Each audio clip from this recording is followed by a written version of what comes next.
Sekarang kan kayaknya budayanya beribu maaf, jangan lagi nanti saya dibully. Kenapa toh seneng banget ngikut pengajian ya? Iya loh, maaf beribu maaf. Saya sampai mikir gitu. Iki pengajian ki sampai kapan toh yo? Anaknya arep dipakai.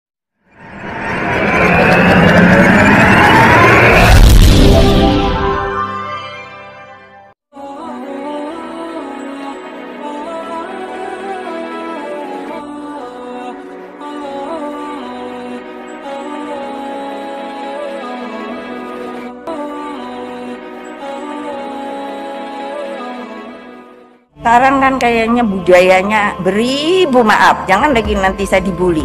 Kenapa toh seneng banget ngikut pengajian ya? Iya loh, maaf beribu maaf. Saya sampai mikir gitu.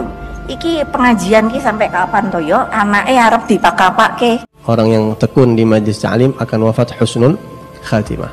Amin. Jadi kalau kita mau tahu salah satu tanda orang itu baik, salah satu tanda orang akan mendapatkan husnul khatimah adalah Allah mudahkan dia untuk duduk di majlis ta'lim, di majlis ilmu.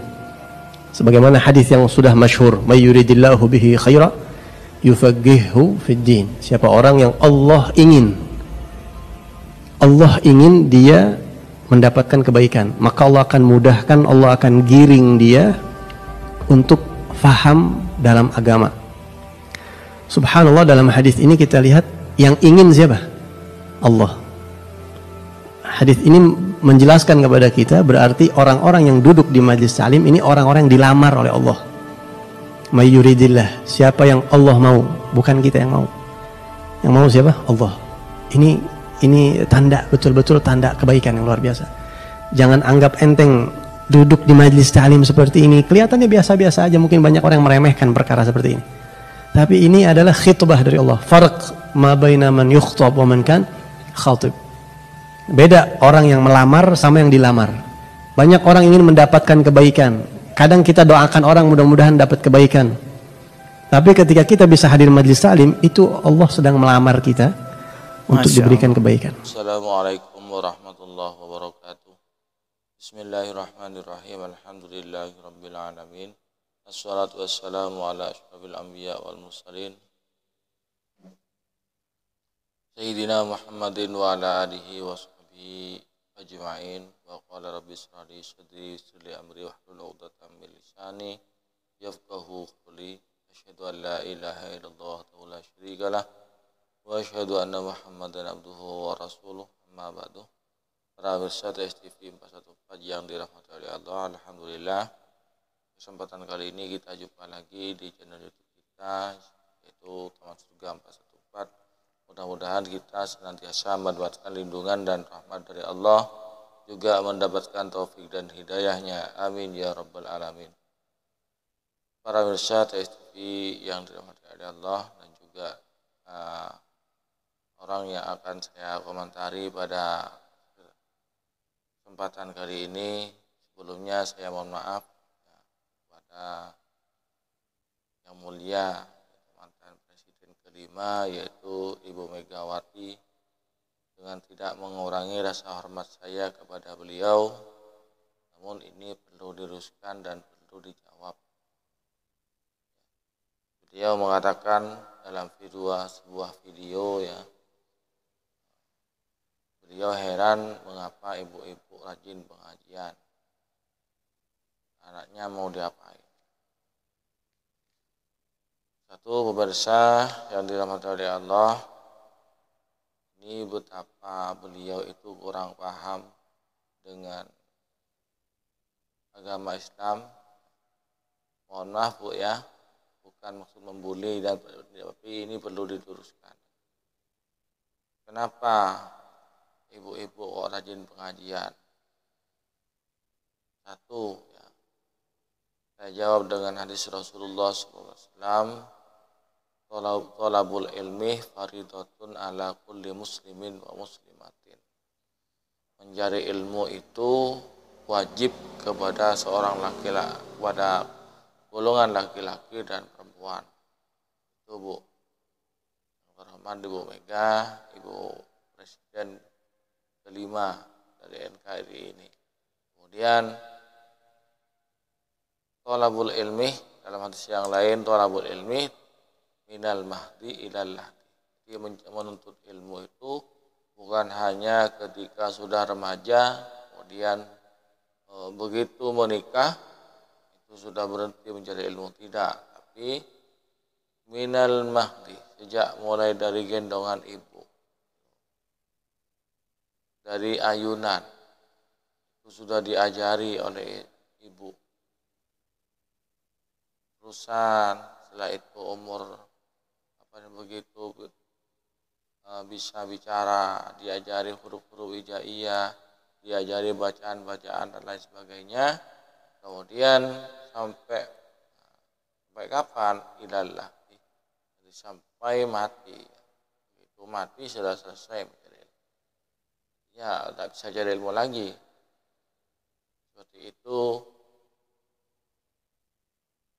Kemudian kita sebagai orang Islam tidak cukup dengan Islam begitu saja.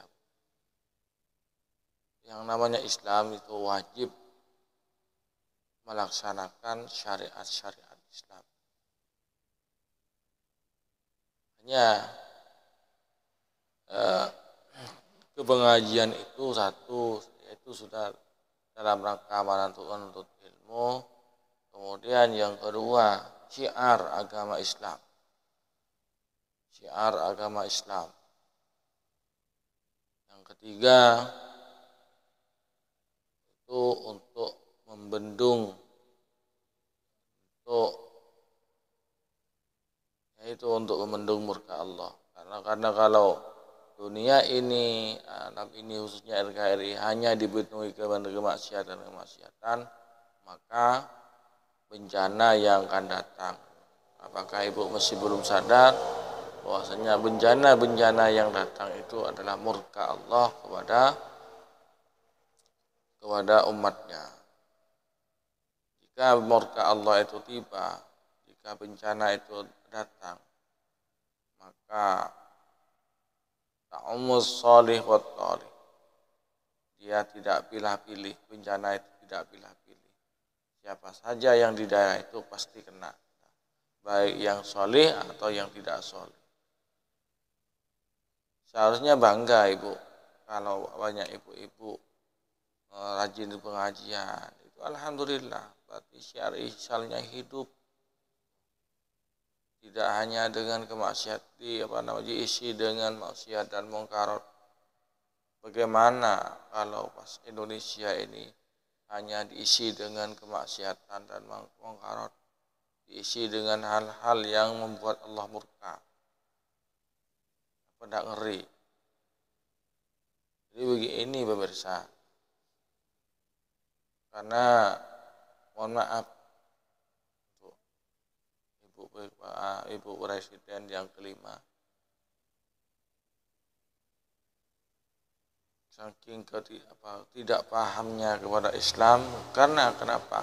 Selama ini beliau sibuk dengan politik, sibuk dengan partai. Dan saat ini menurut saya Bu Mega sudah saatnya turun tahta. Ada Mbak Puan yang mau meneruskan, ada yang lain. Sudah saatnya. Kita ingat raja-raja terdahulu, raja-raja di tanah Jawa. Itu ketika sudah usia sudah undur, raja-raja itu sudah mulai turun tahta, meninggalkan jabatan, menyerahkan tampuk pimpinan kerajaan itu kepada putranya, kepada putra mahkotanya.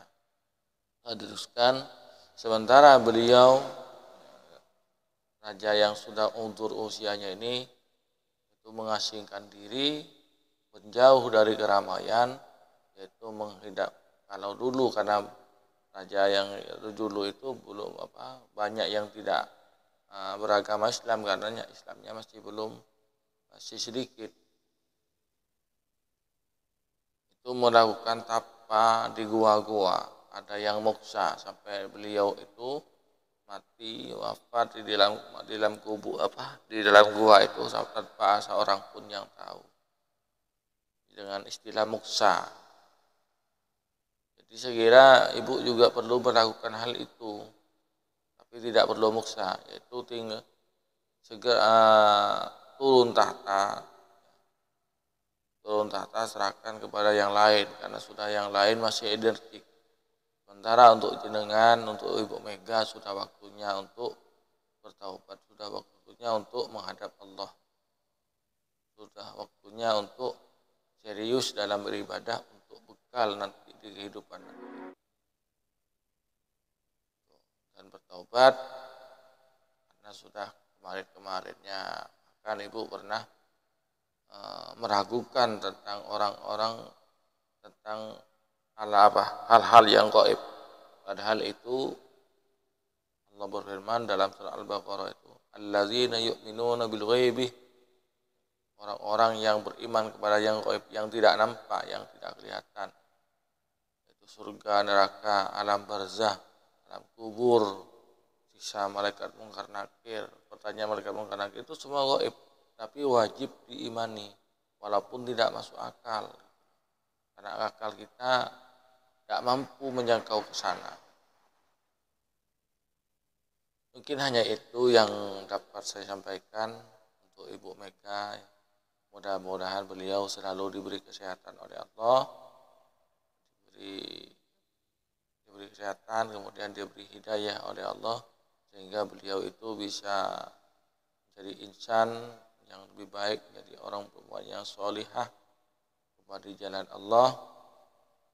Dan kepada Ibu mohon ya tidak tersinggung, karena ini kami bukan membuli. Ibu pesannya di videonya untuk tidak dibuli. Ya, mohon maaf Bu, saya tidak membuli, cuman saya menjawab dari keheranan Ibu. Dan mudah-mudahan ini sampai kepada jenengan, walaupun tidak sampai barangkali orang-orang jenengan bisa menyampaikan. Kurang lebihnya mohon maaf. Assalamualaikum warahmatullahi wabarakatuh.